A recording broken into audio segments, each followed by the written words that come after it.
এই যে আজকে আমার ভাই পুল সবার জন্য উপকার করছে, প্রত্যেকের বাইক এই নদী থেকে একটা একটা করে বাইক তুলে নিয়ে আসছে, পার বাইকে 100 টাকা। এতক্ষণ অলরেডি 3টে বাইক পার হয়ে গেছে নদী থেকে, 4 নম্বর বাইক পার হচ্ছে। এই যে ভাই আমার বাইকগুলো কিনে দিচ্ছে, ও এর থেকে আজকে ভাই একটা মানুষ না ভগবান, আজকে ভগবান সবাই বলছে ওকে, আর কিছু বলার নেই। আর কাজ হয়ে গেল আজকে। থ্যাংক ইউ আমার লালটা এখনো পরপর চাবি দিচ্ছে সবাই, ওর বাইক টেনে দিচ্ছে একটা পর একটা, আবার যাচ্ছে। পার বাইকে 100 টাকা।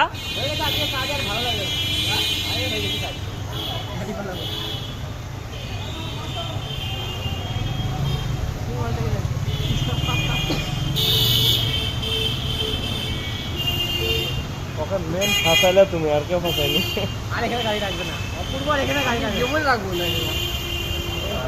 বৃষ্টির দিন তো জীবনে রাখবো।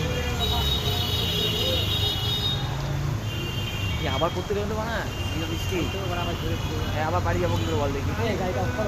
মেন কথা শুনে নাও, যদি ওর জ্বর হয় তোমরা সবাই মিলে 100 টাকা করে ফল কিনে তো দেখতে যাবা। ওর জ্বরে কিচ্ছু হবে না, ওর কিচ্ছু হবে না, লালবাগে ছিল, কিচ্ছু হবে না। দেখতে হবে তো কার ভাই হয়, আমি বলেছি বলে শুনেছে এক কথায়। ভাইরাল হয়ে যাবে, তুই চিন্তা নাই, সবাই ভিডিও করেছে। এই আর কারোর আছে বাইক, আর কারো বাইক আছে ওখান থেকে আনার মতন?